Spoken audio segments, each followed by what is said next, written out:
Her name was Elizabeth. She was only 23 years old, and she had worked near a German supply camp. She mostly washed clothes and did office jobs for soldiers. She was not a fighter, and she never thought she would become a prisoner of war. At the end of 1944, when Allied soldiers moved through the area much faster than anyone thought, she and a few other women were picked up by soldiers and asked questions. They were told that because they had worked for the German army, the whole thing felt unreal to Elizabeth. She had grown up in a tiny town and thought she would go home after the war finished. Instead, she was put on a truck going toward the sea. She carried only a small bag with simple things: a hairbrush, a comb, and one extra shirt. She did not know where she was going, only that the trip would be long.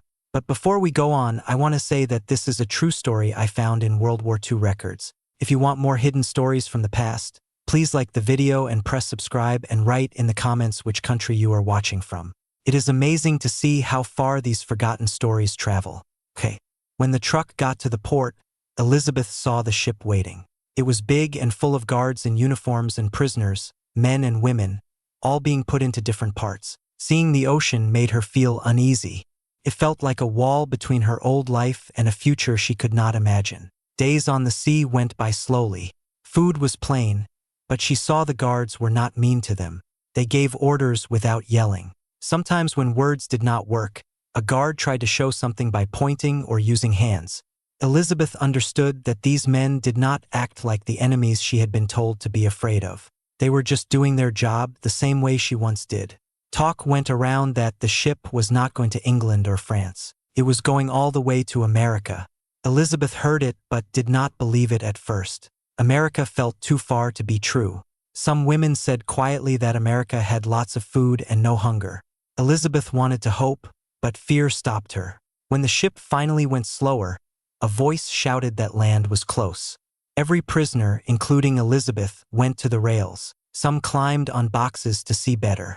Elizabeth pushed between two women and looked. She thought she would see a coast that looked like the ones she knew in Europe, maybe broken, full of soldiers, nervous and messy because of the war.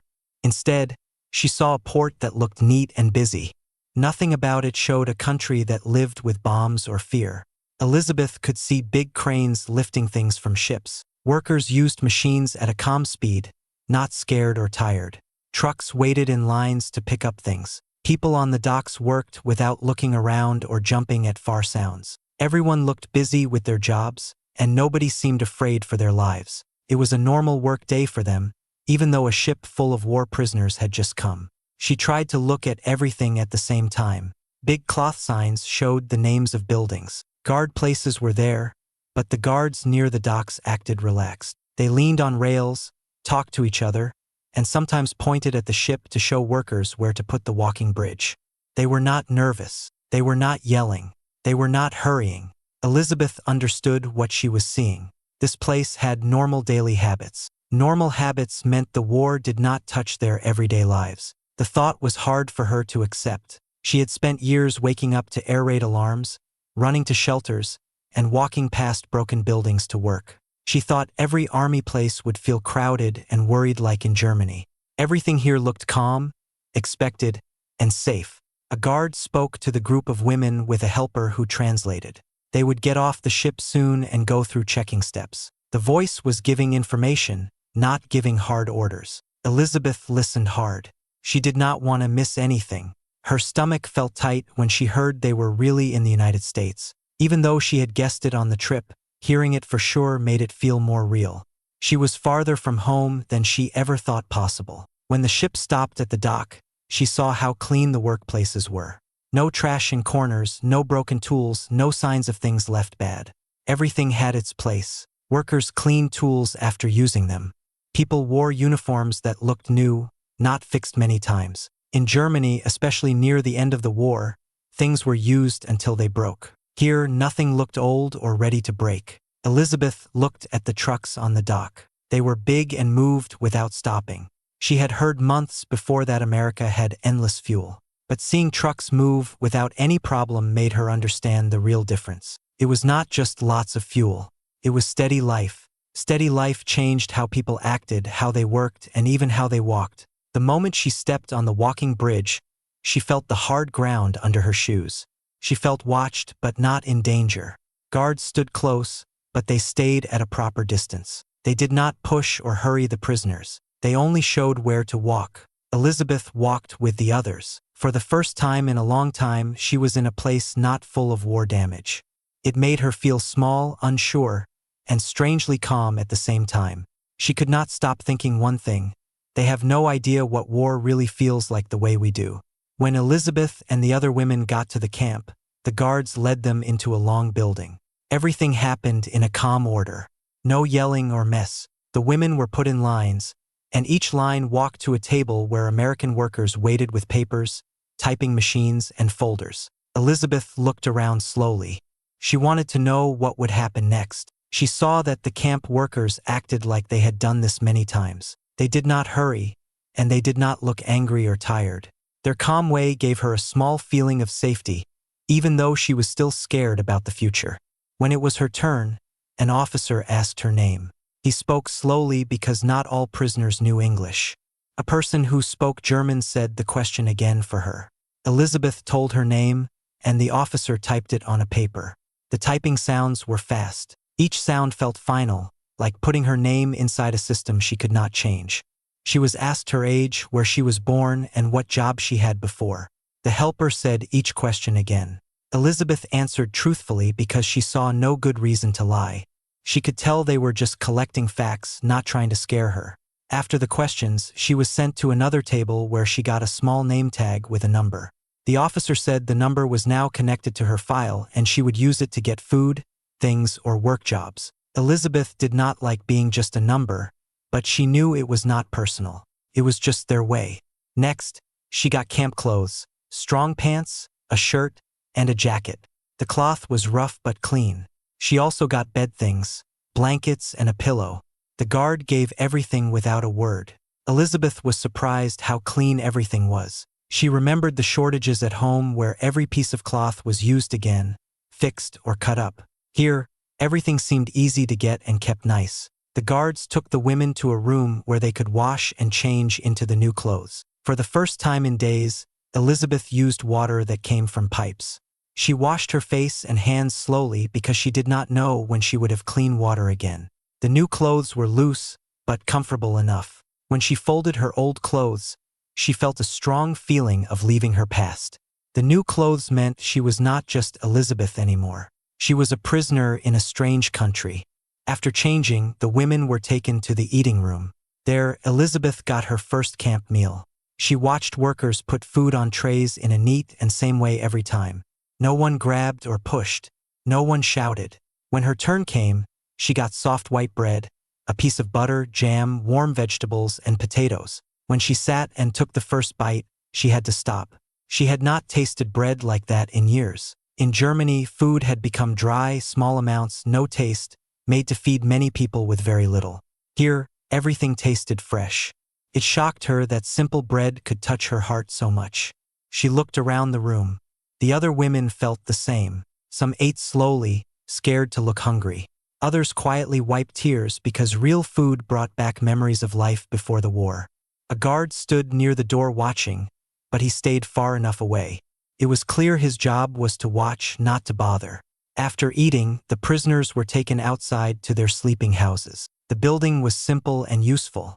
Inside were rows of bunk beds, a small heater, and space for personal things. Each woman picked a bed.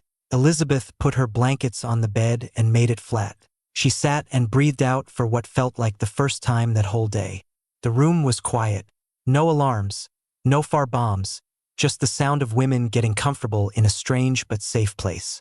That night, she lay awake, listening to the calm breathing of the other prisoners. She did not feel free, but she felt something new, something she had not felt in the last months in Germany.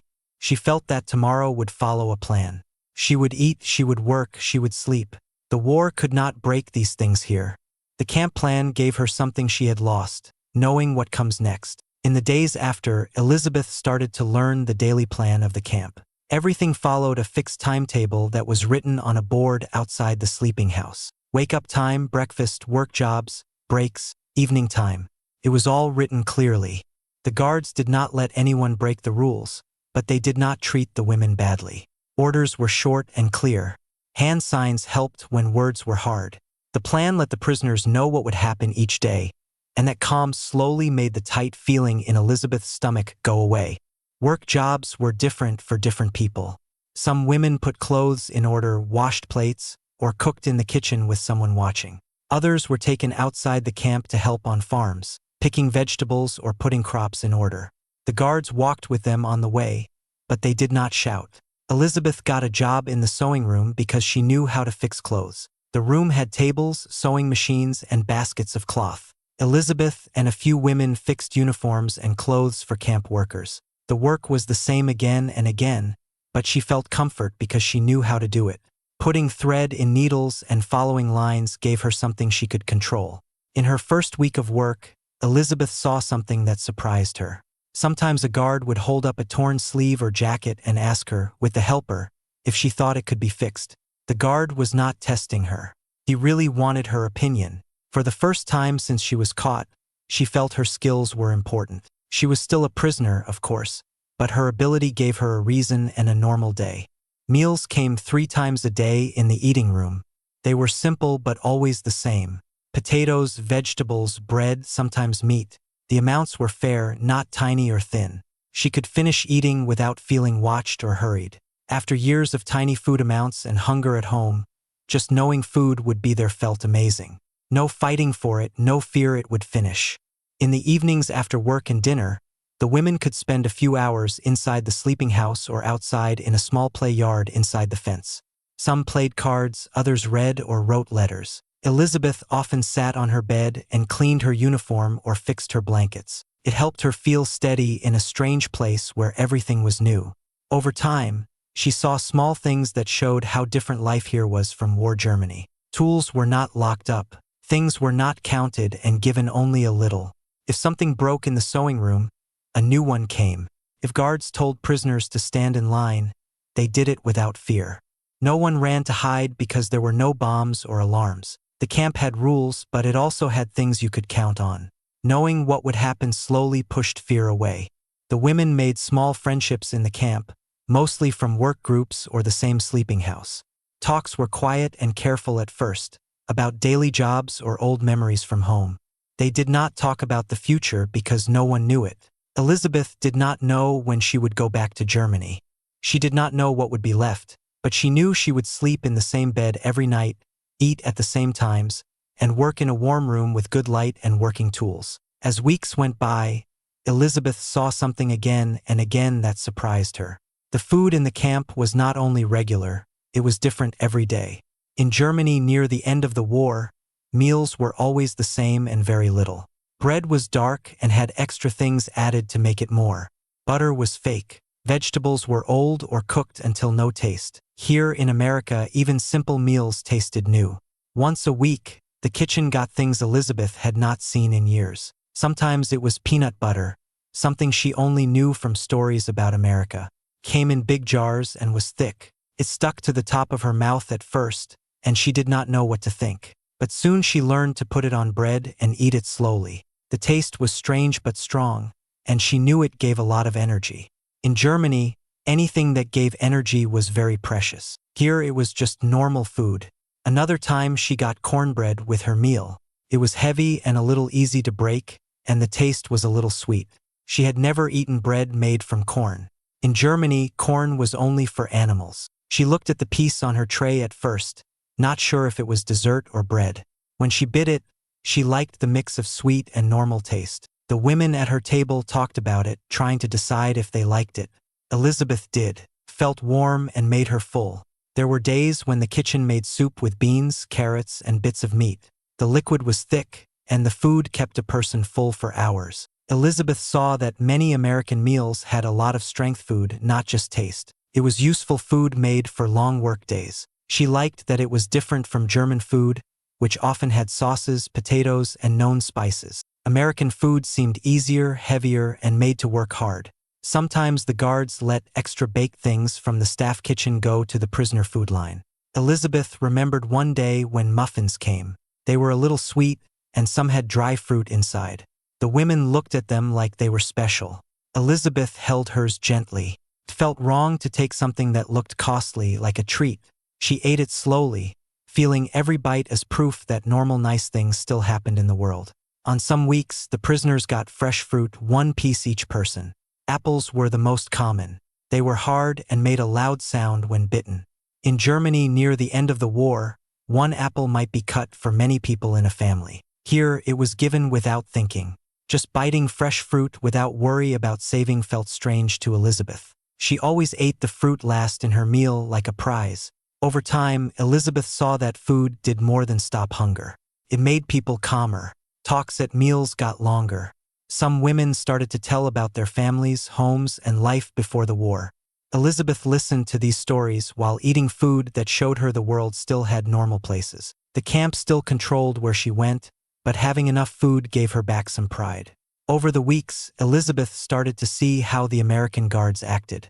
At first she thought they would be rough, very strict, or even mean because of everything she heard about enemy soldiers. Instead, most were serious about their job, kind, and always the same in what they said. They spoke clearly, used hands when words did not work, and almost never shouted. Elizabeth saw their job was to watch, not to scare or hurt for no reason. It made a strange mix of worry and comfort. She was still a prisoner, but the guards were not trying to make her life bad. Some guards did small fair things. If a prisoner dropped a tool while working, a guard gave it back without talking. If someone had trouble carrying something heavy, the guard waited quietly until they were ready. These little things were small, but for Elizabeth they meant a lot. They showed the guards were not mean people. They were doing a job with rules and order. She started to feel the place, even if closed, was safe and you could count on it. Talking was still hard. Elizabeth knew little English and only some guards spoke German. Helpers were there, but not always. Still, Elizabeth learned that simple hand signs, nods, and written words could help. Over time, she learned which guards were patient and which were strict. She changed how she acted to match, followed orders fast, and worked hard. She saw that respect worked both ways. By acting well, she got more small freedoms and trust. Sometimes guards talked in a normal way. They asked easy questions about how the prisoners felt or where they were from. Elizabeth saw these small talks helped everyone feel better. Even though she could not talk freely about Germany or the war, knowing someone cared a little about her safety gave her a feeling of being human. It was different from the last months in Germany where fear and having nothing ruled every talk. Touching was only when needed and proper. Guards did not hit, push, or force prisoners for no reason.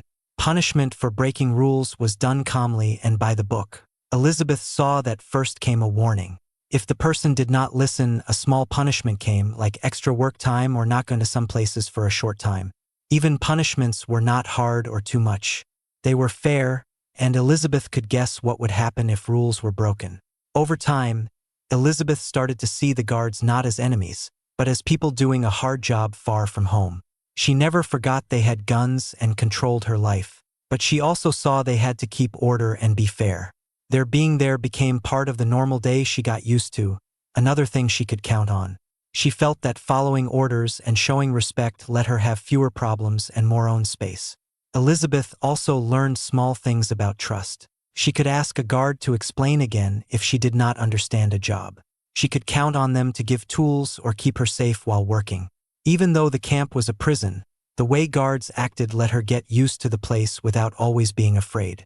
Over time, she understood that even when rules are strict, people can still be fair, patient, and honest. By the end of her first month in the camp, Elizabeth felt careful respect for the guards. She knew she was a prisoner, but she also knew the men in uniforms were not bad people. They were workers following rules. And by doing that, they gave her and the other prisoners a way of life that was possible to live and you could know what would happen. After a few weeks in the camp, Elizabeth got her first chance to write a letter home.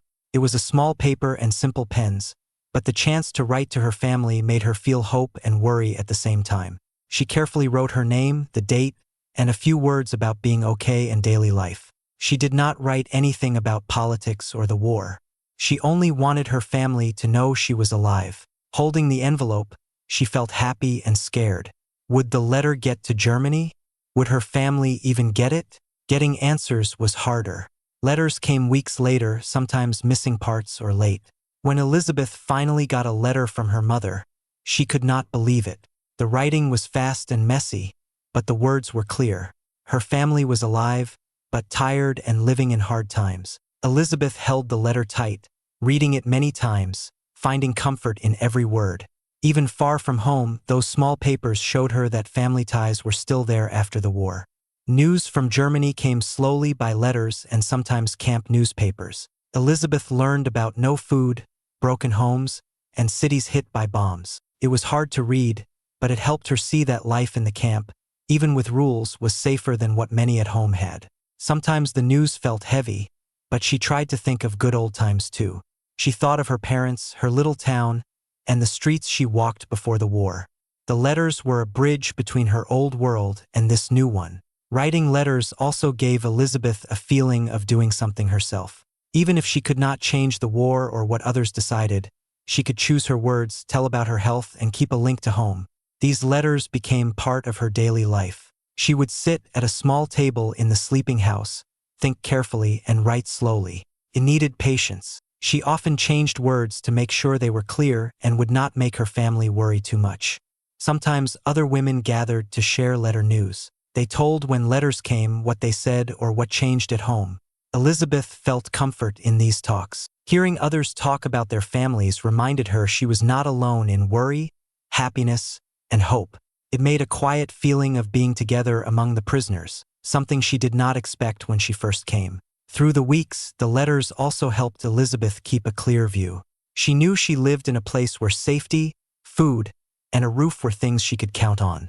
Even if she missed home, she saw the camp kept her safe from the mess in Germany. Each letter she wrote or got made this balance stronger. The outside world was dangerous and unknown, but inside the camp she had steady life. Finally, Elizabeth started to wait happily for mail days. She could not know what would come, but even tiny news, a few words from parents, or a short note from a friend gave her hope. The letters became more than just words. They reminded her of the life she would go back to one day, the world outside the fences, and the reason to keep going through the daily work, jobs, and time in the camp. German prisoners of war kept in the United States were part of a very well-planned system made to take care of many captured people far from the fighting in Europe. Camps were built with clear rules, timetables, and set work jobs. Prisoners had to wake up, eat, work, and sleep by strict plans. Even though the camps were safe and guards usually treated prisoners fairly, life was not easy. The work could make the body very tired, and prisoners had almost no freedom. Most men and women had to work in kitchens, washing clothes, workshops, or farm fields. These jobs were needed to keep the camp running, and not doing them could bring warnings or small punishments like more work hours or not going to some places for a while. Food was much more than prisoners had in the war, but it was still counted and given in set amounts. Meals were always the same and planned to give enough energy for work. Even with more food, prisoners could not choose what or when they ate, and they had to get used to strange American foods. Sleeping places were shared, often full of people, and almost no privacy. The mix of hard work rules and little own space made life boring and hard, even when food and a roof were there. When the war in Europe ended in 1945, things for German prisoners started to change.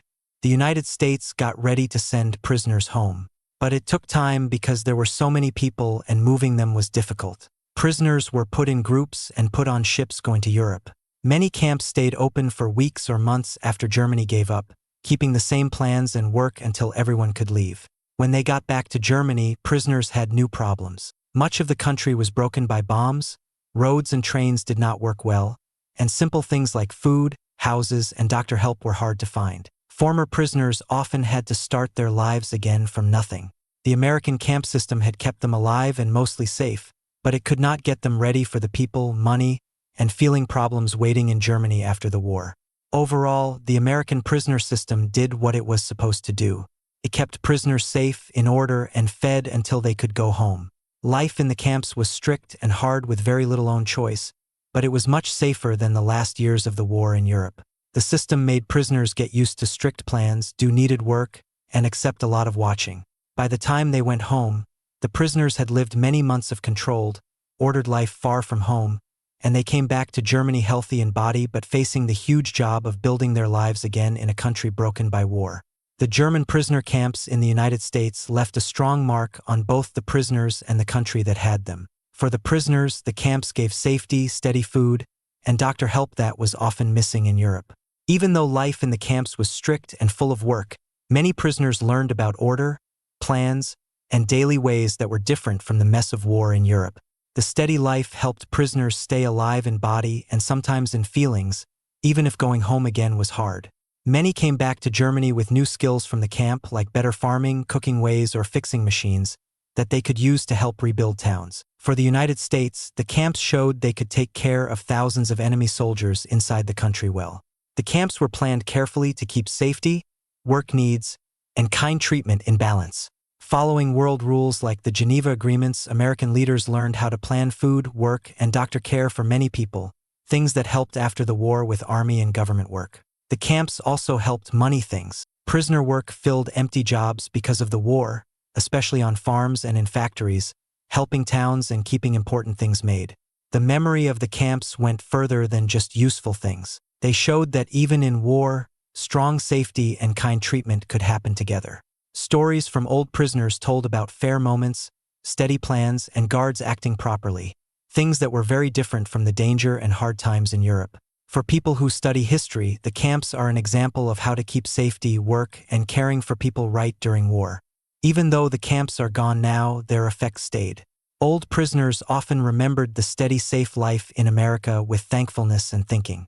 The time showed how planned systems can keep order for many people in hard situations. The lessons changed army rules and how the world treats prisoners in later wars. In the end, the American prisoner camps did their main jobs. They kept prisoners alive, safe, and useful until they went home, and they showed a working system of rules, work, and watching that kept control and basic human respect. The camps became a history lesson of how a country can take care of many enemy fighters well while following laws and doing the right thing, and they are still an important part of the World War II story. When the war ended, German prisoners in the United States started going home.